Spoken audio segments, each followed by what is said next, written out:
राजनीति की दुनिया की बात करें साथियों, हरियाणा में एक लीडर ने इस्तीफा दिया और उस इस्तीफे के बाद हरियाणा की राजनीति में उथल पुथल मची हुई है। कोई कुछ कह रहा है, कोई कुछ कह रहा है। जिस लीडर ने इस्तीफा दिया है वो बहुत ही वरिष्ठ लीडर, हरियाणा के 50 साल की राजनीति है उनकी, सक्रिय राजनीति। तो स्वाभाविक है चर्चाएं होनी भी थी और चर्चाएं होनी भी चाहिए। अब चर्चा इस बात की हो रही है टाइमिंग की कि आखिर अब इस्तीफा क्यों दिया। इस्तीफा दिया है तो कांग्रेस पार्टी को क्या नुकसान होगा और जिस पार्टी में जाएंगे उसको क्या लाभ होगा, सारी चर्चाएं करेंगे।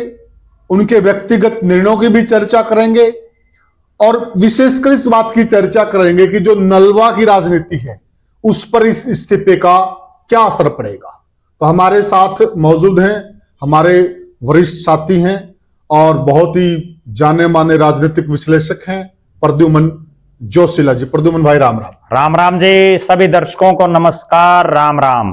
प्रद्युमन भाई देखिए, जो प्रोफेसर संपत सिंह हैं जी, अगर हम हरियाणा की राजनीति की बात करें, जिन लोगों ने चौधरी देवीलाल की उंगली पकड़कर राजनीति की शुरुआत की, उन लोगों में शायद गिने चुने लोग ही बचे, उनमें प्रोफेसर संपत सिंह भी एक हैं जी।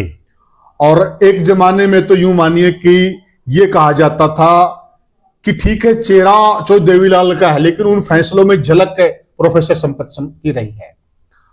दूसरी बात, ये चौधरी देवीलाल की सरकार में भी बड़े मंत्री रहे, उनके सुपुत्र ओम प्रकाश चौटाला की सरकार में भी बड़े मिनिस्टर रहे, ये भी अपने आप में एक रिकॉर्ड की बात है।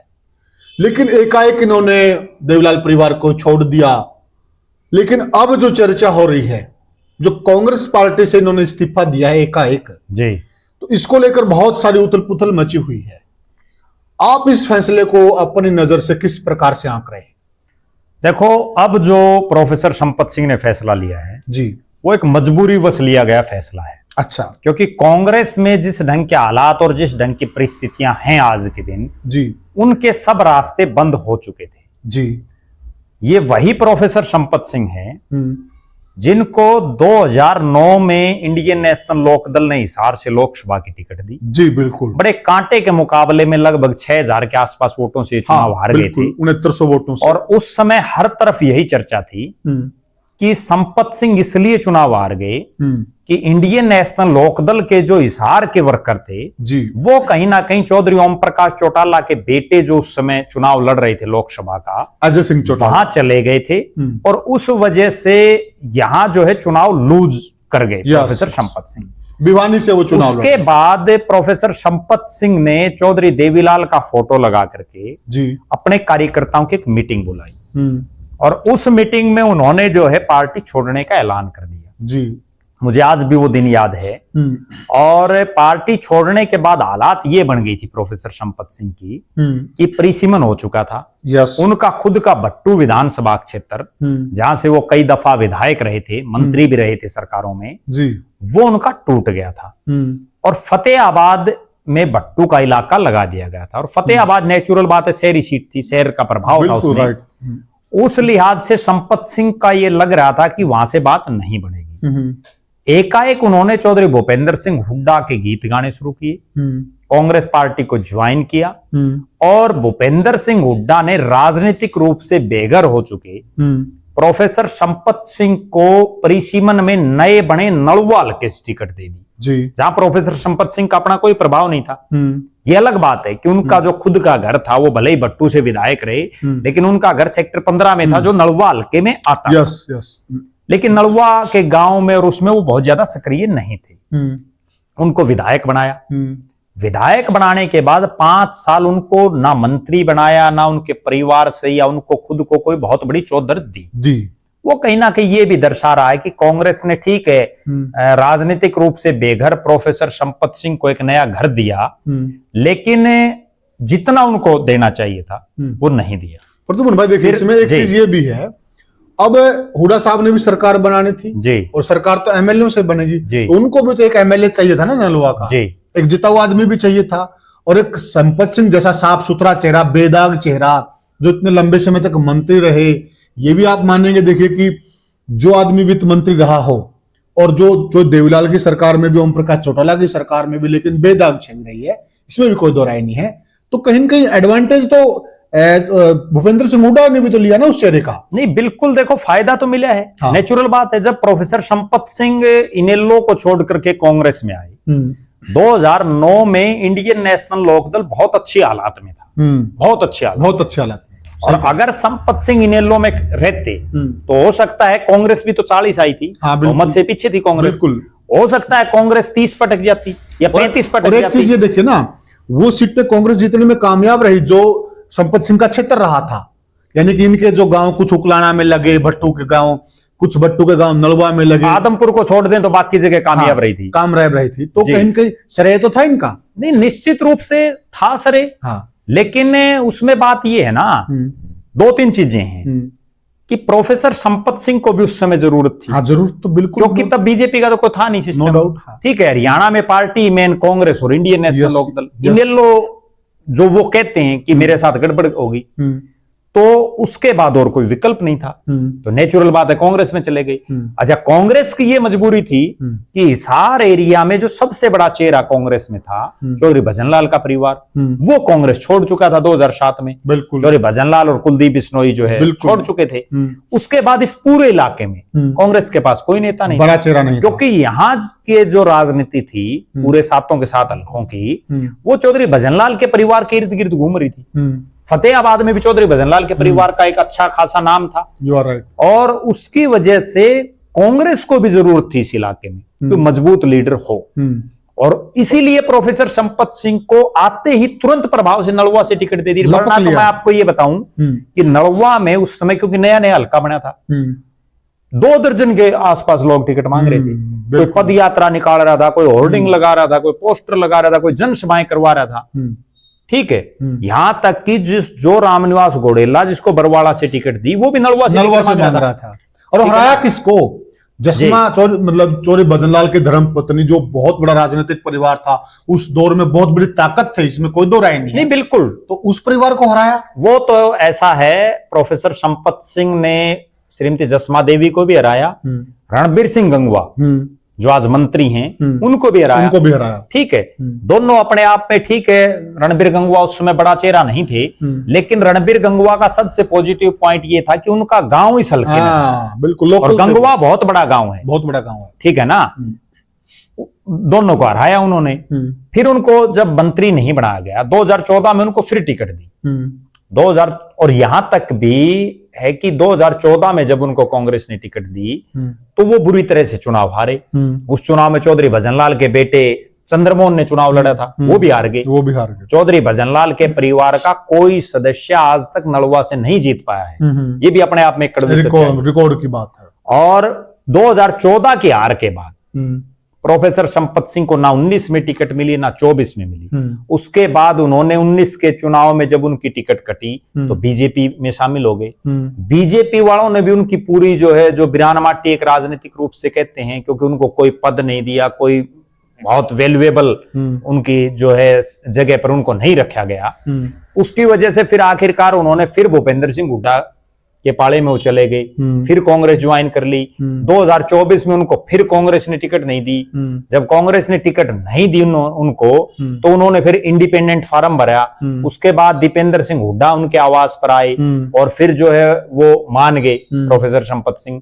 उसके बाद मैं बड़ी एक कड़वी बात बताता हूं, अगर कांग्रेस जीत जाती चुनाव तो हो सकता है प्रोफेसर संपत सिंह कांग्रेस में ही रहते, क्योंकि जीतने के बाद मेरे को जो लग रहा था कहीं ना कहीं उनको कांग्रेस एडजस्ट कर सकती थी, क्योंकि बहुत बड़ा चेहरा। सही कह रहे हैं आप, बहुत और उनको नहीं तो उनके बेटे को कर देती, क्योंकि वो खुद तो देखो इतने पावरफुल रहे तो कोई चेयरमैन बनेंगे नहीं, लेकिन उनका बेटा जो राजनीति के अभी ABCD सीख रहा है उसको कहीं ना कहीं चेयरमैन लगा के एडजस्ट कर देती पार्टी। बिल्कुल सही कह, ठीक है।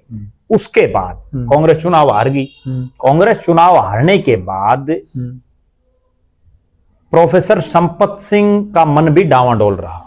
एक तो बुढ़ापा भी है, क्योंकि उम्र लगातार बढ़ती जा रही है।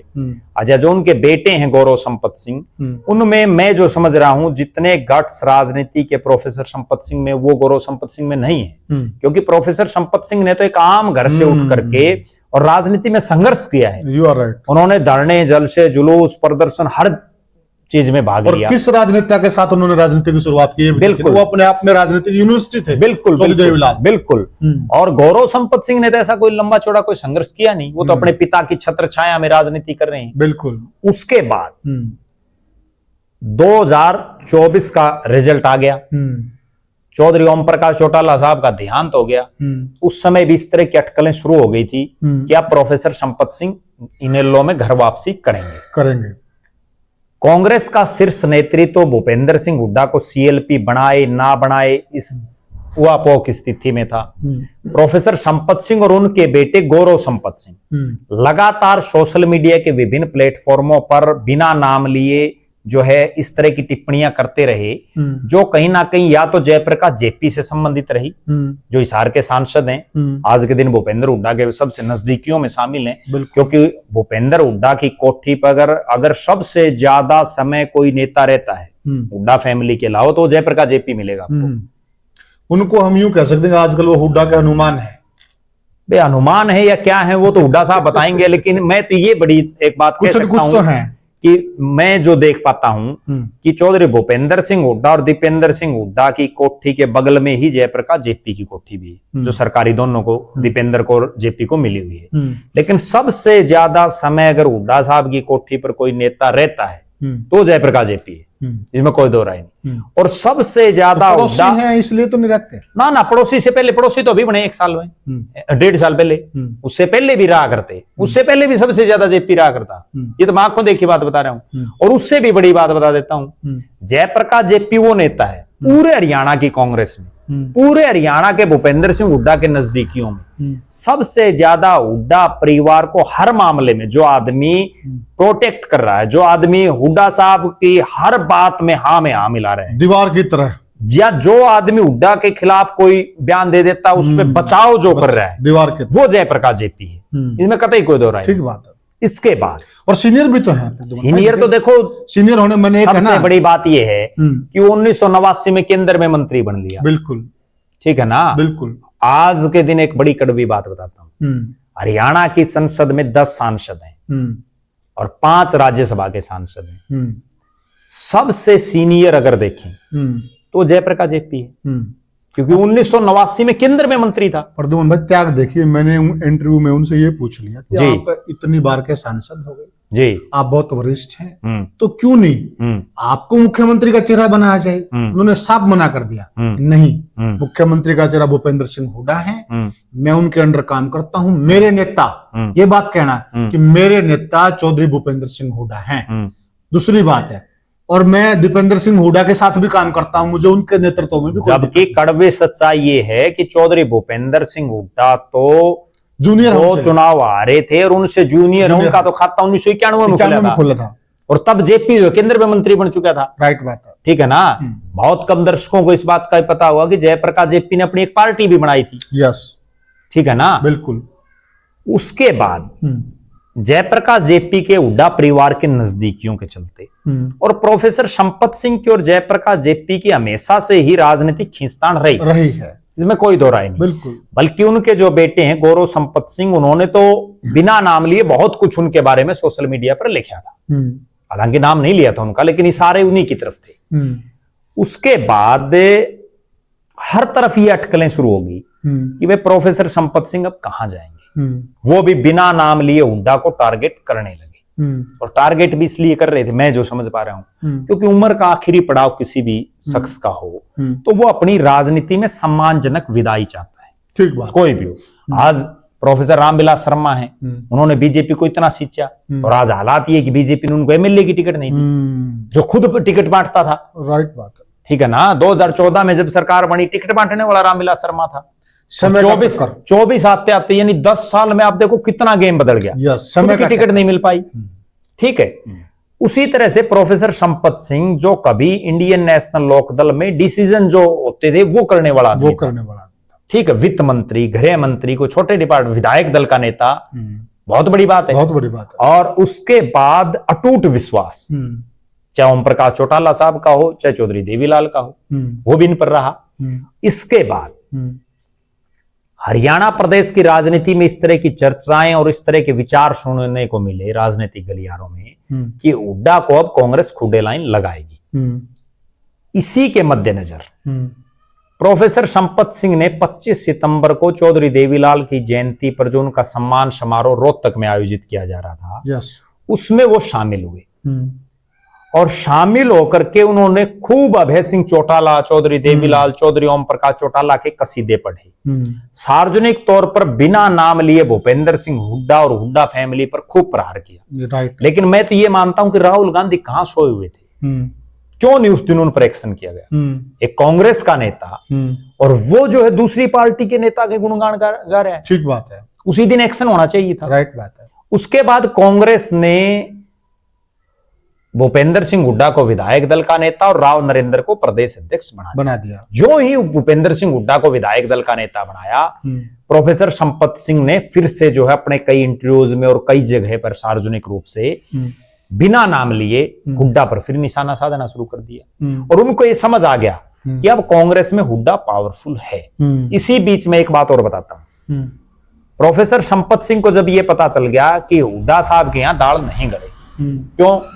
क्योंकि 2019 में तो भूपेंद्र सिंह हुड्डा ने यह कहकर के उनको टिकट नहीं दी, भाई ये टिकट कुलदीप बिश्नोई ले आया केवल इसलिए कि कुलदीप और रेणुका दो विधायक थे अजका के, और उन्होंने राहुल गांधी के सामने अपनी पार्टी मर्ज की थी और 2 सिटिंग विधायक उसके बदले में पार्टी ने 2 टिकटें दे दी। उन्होंने 80 के बजाय नलवा पर अपना दांव खेल दिया। तो कहीं ना कहीं प्रोफेसर संपत सिंह को भी ये समझ आया होगा कि भाई ठीक है, राहुल गांधी से बड़ा तो कौन है। राइट बात। और जब 2 सिटिंग विधायक हैं अगले के, तो ले आया। उस चुनाव में उन्होंने ठीक है बीजेपी ज्वाइन कर ली, लेकिन 2024 के चुनाव में तो भूपेंद्र सिंह हुड्डा ही सर्वे सर्वा थे। लगभग 72 टिकटें उन्होंने, खटास आया, लगभग 72 टिकटें उन्होंने 89 में से बांटने का काम किया। तो अपने आप में यह दर्शाता है कि जब 89 में 72 बांटी, तब प्रोफेसर संपत सिंह को नहीं मिली, और उससे पहले वो लोकसभा की भी मांग रहे थे। राइट बात। लोकसभा में भी 9 में से 8 भूपेंद्र सिंह हुड्डा ने बांटी, और उन 8 में भी उनकी गिनती नहीं, 72 में भी गिनती नहीं, तो भविष्य में कैसे गिनती होगी? समझ में तो उनका भी आ गया। अब जब सब विकल्प बंद हो गए, तो अब और क्या करें? उसके बाद क्या होता है, प्रोफेसर संपत सिंह यूं ही बयानबाजी चलती रहती है। इसी दौरान कांग्रेस पार्टी ने एक अनुशासन समिति बना दी, डिसिप्लिन जो कमेटी की घोषणा की गई, जिसमें पूर्व प्रदेश अध्यक्ष और पूर्व सांसद धर्मपाल मलिक को प्रदेश अध्यक्ष बनाया गया। उस कमेटी की जो ही मीटिंग की डेट आई, तो प्रोफेसर संपत सिंह ने भी ये सोच लिया था, मैं जो समझ पा रहा हूं, क्योंकि राजनीतिक आदमी का आईक्यू लेवल कहीं ना कहीं इतना तो होना चाहिए कि आपके ऊपर अगली कार्रवाई क्या हो। बिल्कुल बिल्कुल। और मुझे भी अंदेशा रहा कि अगर संपत सिंह ये फैसला ना करते, तो 1-2 दिन बाद उनको कांग्रेस पार्टी पहले नोटिस देती और नोटिस देकर के निकाल देती। क्यों? क्योंकि आज भी चौधरी भूपेंद्र सिंह हुड्डा ही हरियाणा में कांग्रेस में मजबूत हैं। बिल्कुल। प्रोफेसर संपत सिंह ने इस दरमियान बीच में कुमारी शैलजा और रणदीप सिंह सुरजेवाला से भी अपनी नजदीकियां बढ़ाई थी। कुमारी शैलजा की कोठी पर उनके कार्यक्रमों में उन्होंने जाना शुरू कर दिया था। उन्होंने रणदीप सिंह सुरजेवाला के कार्यक्रमों में शिरकत करनी शुरू कर दी थी। उन्होंने रणदीप सिंह सुरजेवाला ने जिनको हिसार का जिला प्रधान बनवाया, जो सुरजेवाला गुट का है, उनके कार्यक्रमों में जाना शुरू कर दिया था। राइट। उनकी कोशिश ये थी कि अगर हुड्डा सीएलपी ना बने तो वो कांग्रेस में जमे रहते, क्योंकि फिर शैलजा और रणदीप गुट हावी हो जाता। लेकिन जब उनको लगा कि हुड्डा साहब को फिर पावर मिल गई, और जब 72 में आपका नाम नहीं आया, और उसके बाद तो इतने बयानबाजी आपकी तरफ से हुई है कि अब तो चाहे 90 की 90 बांटनी होंगी तो भी को नहीं आओ। ठीक है, कोई रास्ता जब नहीं दिखा, और जब ये लगा कि अब अनुशासन समिति बन गई है, मीटिंग होनी शुरू हो गई है, और कहीं ना कहीं नोटिस आ गया और पार्टी ने निकाल दिया, तो बहुत भारी फजीयत होगी। इसी के चलते उन्होंने ये कदम उठाया है, और इसी के चलते उन्होंने बड़ा लंबा चौड़ा एक लेटर लिख करके जो अपना इस्तीफा दिया है। लेकिन मेरा ये मानना है कि प्रोफेसर संपत सिंह भी कुलदीप बिश्नोई की राह पर चल पड़े हैं। अच्छा, कैसे? जिस तरह से कुलदीप बिश्नोई लगातार गलत पर गलत फैसले ले रहे हैं, उनके लगभग जितने राजनीतिक फैसले हैं वो लगातार गलत साबित हो रहे हैं, और वही काम प्रोफेसर संपत सिंह भी कर रहे हैं। 2009 में जब उन्होंने इंडियन नेशनल दोनों सेक्टर 15 में रहते हैं, कहीं पड़ोसी हैं, पड़ोसी हैं, एक ही गली में घर है, प्रभाव है। हाँ हो सकता है, ठीक है ना। क्योंकि 2009 में उस इंडियन नेशनल लोकदल को उन्होंने छोड़ा जिसने एक आम घर के नौजवान को उस लोकदल ने प्रदेश की सबसे बड़ी विधानसभा में चौधरी देवीलाल ने पहुंचाया। बहुत ठीक है, वो पार्टियों के नाम अलग अलग थे उस समय। उसके बाद गृह मंत्री बनाना, वित्त मंत्री बनाना, अपने विधायक दल का नेता बनाना, और बताओ और प्रोफेसर संपत सिंह क्या चाहते, उसको छोड़ दिया, कांग्रेस ने उनको क्या दे दिया। उसके बाद लेकिन उस वक्त उनकी मजबूरी भी थी। मजबूरी आप तो लोकसभा हारे हैं, बात आपकी ठीक है, लेकिन आप एक चीज और देखिए ना, इंडियन नेशनल लोकदल ने उनको विधायक बनाया, इंडियन नेशनल लोकदल ने उनको एक बार नहीं कई बार विधायक बनाया, इंडियन नेशनल लोकदल ने उनको मुख्यमंत्री के बाद सबसे पावरफुल जो महकमे हैं उनका मंत्री बनाया, इंडियन नेशनल लोकदल ने उनको भले ही नाम अलग अलग रहे पार्टी के, उनको अपने विधायक दल का नेता बनाया। चौधरी देवीलाल की पार्टी ने लोकसभा का उनको चुनाव लड़ाया। कांग्रेस ने क्या किया, जिस कांग्रेस में वो गई नीलों को छोड़ के, उन्होंने केवल 2 बार उनको टिकट दी, एक बार वो हार गए, एक बार केवल एमएलए रख लिया। उसके बाद वो फैसला गलत होने के बाद अगली फैसला था नहीं, अगली सुनिया 2019 में उन्होंने बीजेपी ज्वाइन की। बीजेपी ने उनको क्या दिया, जो सामने वाली कुर्सी थी उस पर भी उनकी कुर्सी नहीं लगा करते, सामने जो पब्लिक कार्यकर्ता बैठते उसमें बिठा करते, ये बीजेपी ने उनको दिया। बीजेपी का तो प्रोटोकॉल है। फिर वो वापस कांग्रेस में आ गई। नहीं, नेता को अपना कद भी तो देखना चाहिए। नहीं, वो तो प्रोटोकॉल है। बात आपकी ठीक है, लेकिन या तो फिर उस प्रोटोकॉल का पहले भी तो पता होगा प्रोफेसर संपत सिंह को, फिर वो छोड़ दी क्यों?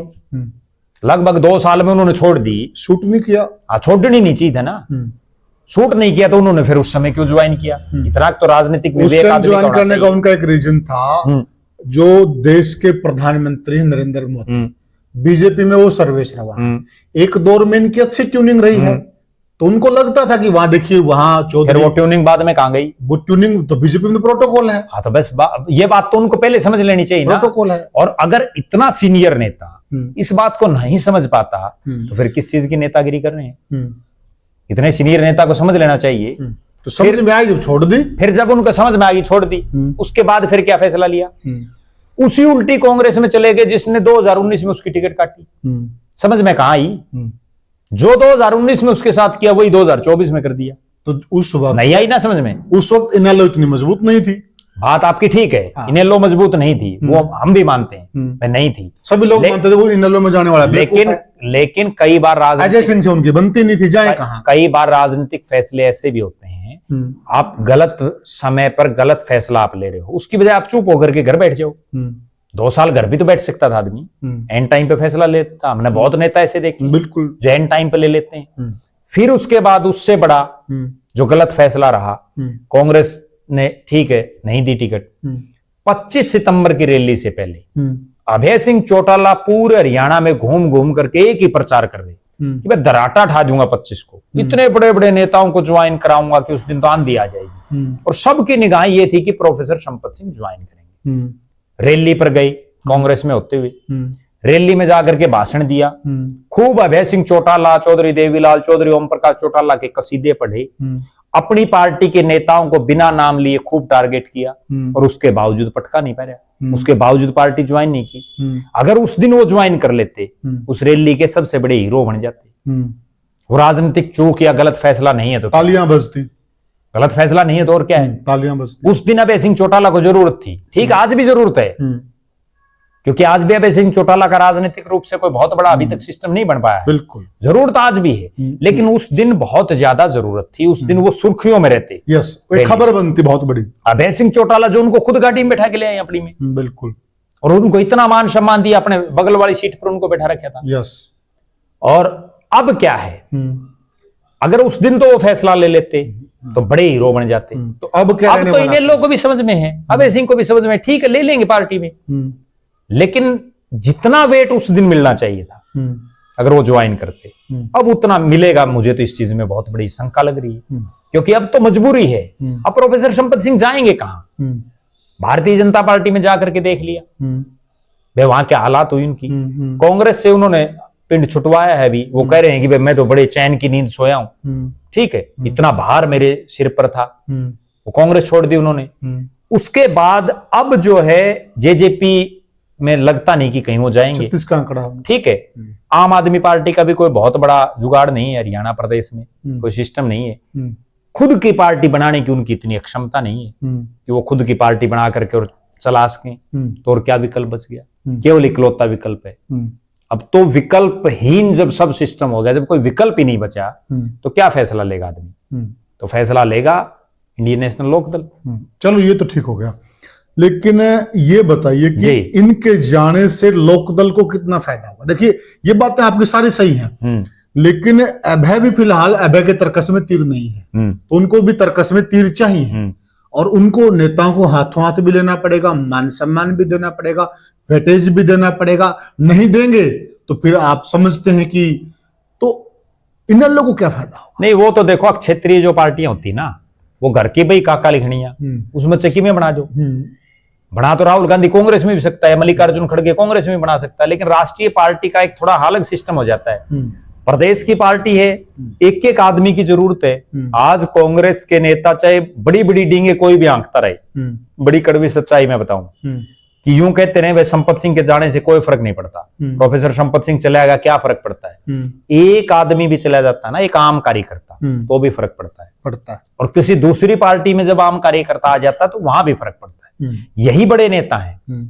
जब ये प्रोफेसर संपत सिंह आए थे इनकी पार्टी में, तो उन्होंने नहीं कि बड़े कसीदे पढ़े थे, ये नहीं कि मतलब इन्होंने ही उन नेताओं के पढ़े थे, दूसरी पार्टी वालों ने भी खूब पढ़े थे। भाई इन जैसा तो कोई बहुत बड़े आदमी, साफ छवि के, बड़े अनुभवी, ईमानदार तो हैं भी, अनुभवी भी हैं, बात सारी ठीक है। लेकिन समस्या वही है ना कि जो आदमी उस समय इतना बड़ा तुर्रम खान, और जब वो पार्टी छोड़ देता तो कहते हैं कि हमारी पार्टी कोई फर्क नहीं पड़ता।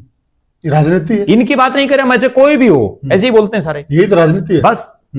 इसके बाद अब जब ये जाएंगे नेल्लो में, तो इसमें कतई कोई दो राय नहीं कि आज इंडियन नेशनल लोकदल में जितने भी पदाधिकारी कोई भी हो, अगर प्रोफेसर संपत सिंह जाते हैं तो वो सबसे सीनियर नेता होंगे, क्योंकि इंडियन नेशनल लोकदल में आज जितने हैं उनमें ना तो कोई वित्त मंत्री और गृह मंत्री जैसे डिपार्टमेंटों का मंत्री रहा, बहुत बड़ी बात है, ना कोई ऐसा शख्स रहा जिसने 6 बार विधायक लोकसभा का चुनाव लड़ा, इतने बड़े बड़े भारी भरकम मंत्रालय जिसके पास रहे, विधायक दल का नेता रहा हो, कोई नहीं है।